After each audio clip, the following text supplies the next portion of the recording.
Okay, we are back, and I have generated a IV curve. You can see that it actually looks surprisingly good given everything that you know about this device. The way I'm making contact here to the diode is I have on the bottom, it's just resting on an alligator clamp, so the P channel, the body of the diode, is just directly resting on an alligator clamp, which connects to a 2000 hertz sine wave. And then to connect to the N channel, it's kind of funny because it looks like one of those professional transistor point contact probe things, but it's just a resistor that I have positioned so it's just kind of resting and pushing down on the N channel.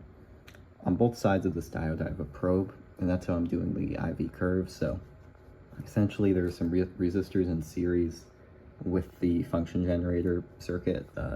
If we look at the voltage across those resistors as a point contact circuit, and then if we also look at the voltage across the diode to tell us what the voltage drop is across our device, we can compare those and then get voltage versus current, of course. You know how it works. And that's what I have here. This circuit is good for if you just kind of want to get an idea of the shape of your IV curve, but it doesn't tell you actual usable information. You couldn't take numbers out of it. Proper IV curve tracers are a whole other topic that I have not explored, and I do need to get one so that I can get some proper diagnostics. Maybe make a data sheet on one of my devices. But this is pretty cool, and if I go into the split mode, you can also see the rectified wave in blue there. It looks a little bit compressed on the horizontal axes, but that's actually not accurate. The reason it looks compressed is just that the voltage scale is so much different on my rectified wave, and it's only actually taking the very top of this sine wave input here, because the forward voltage is so high. It's not a normal diode where you can use the 0.7 to estimate how much of the wave it takes away. It's a little bit different because the forward voltage drop isn't 0.7 volts. But anyways, I hope that made sense. Going back here, look at that. It kind of moves around a bit, literally because this connection, whenever I touch the table, it kind of bumps it. But I'm pretty happy with it. I can adjust the input voltage to change the wave a bit too. Quite cool. I'm psyched. This is the product of 2 months of trying stuff before I have so many just destroyed nothing wafers sitting around here that didn't work at all. And now I have 2 diodes. That's awesome. It's one diode, and there's my other diode.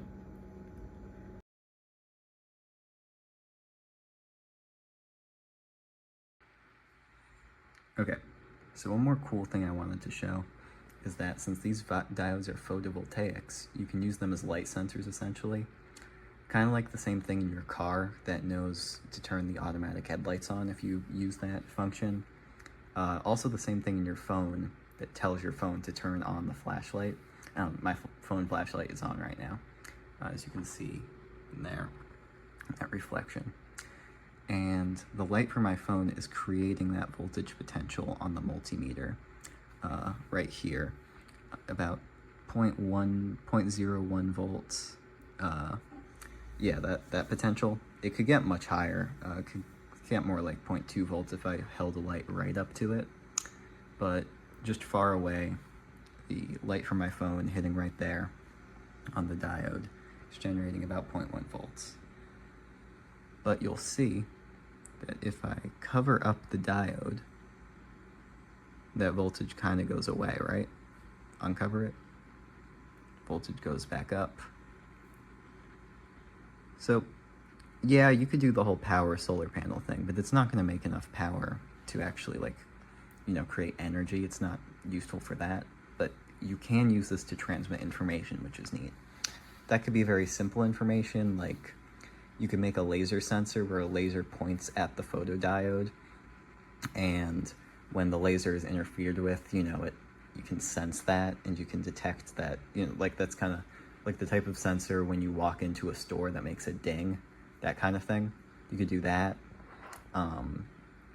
You could also, but there's other neat stuff you could do. You can actually transmit like an audio signal, or even like, if I've seen some people using photodiodes have transmitted even like text and using real communication protocols. But if you interrupt some light source with some signal, it will transmit to the photovoltaic, which is neat.